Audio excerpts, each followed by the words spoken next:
Pen turning is a fun and exciting hobby that's very gratifying and easy on the budget. With an unlimited combination of exciting pen kits and materials to choose from, there's no limit to what you can do. We're going to show you how quick and easy turning a beautiful custom pen can be. Let's get started. When wood turning, follow all manufacturer's safety guidelines, wear a face shield, and use proper dust protection. First, select a pen blank, mark a reference and center line, then cut the blank in two. Now mark the center of each blank for drilling. Using a pen blank drilling vise or a block clamp, drill a 7mm hole completely through each blank.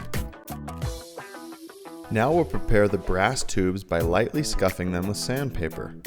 This will help the adhesive bond the tube to the blank.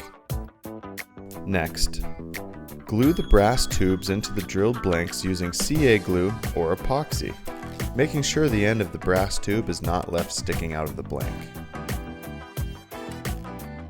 When the glue is dry, use a barrel trimmer to square the ends of each pen blank, making sure to stop at or just before you reach the brass tube. Trimming the ends of the blanks eliminates the risk of unsightly gaps and ensures a proper fit when the pen is assembled.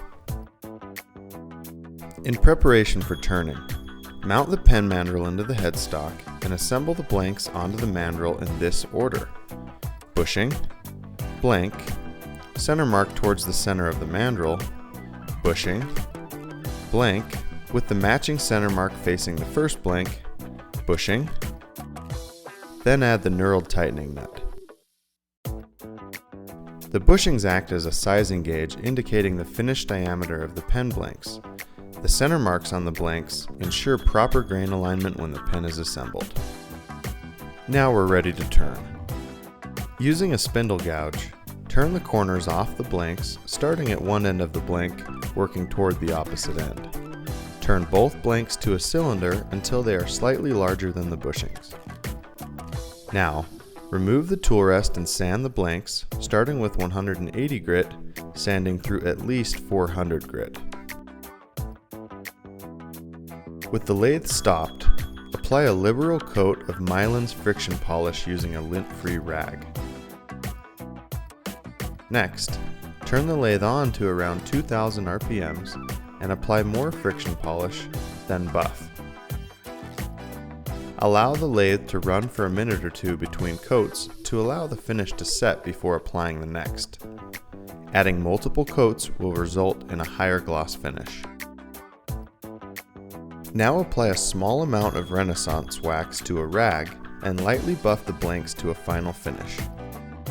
When you remove the finished pen barrels from the mandrel, be sure to keep the barrels in the proper order so the grain will align properly after assembly. Now we are ready to assemble our pen. Using a pen press or bench vise, press the writing tip into the end of one barrel, making sure the tip and pen barrel are properly aligned before pressing together. Improper alignment can result in a broken pen. Next, press the twist mechanism into the opposite end of the pen barrel, making sure to stop shy of the indent on the transmission. Install the pen refill in the twist mechanism and actuate to see if the refill extends beyond the writing tip. The mechanism can be carefully pressed further into the pen barrel as needed to increase the amount of refill that is exposed when writing. Now, slip the clip onto the stepped portion of the end cap. It will only slide on partially, so don't attempt to force it. Press the clip cap assembly into the end of the upper pen barrel. Slide the center band over the twist mechanism, then slide the clip cap barrel over the exposed twist mechanism to complete the pen. You can align the grain of both barrels by simply twisting the top barrel as needed until the grain is properly aligned. Now we have a beautiful, handcrafted slimline pen that anyone would love to have as their own. Visit us online at woodturnerscatalog.com for a complete line of America's finest pen making supplies at exceptional prices.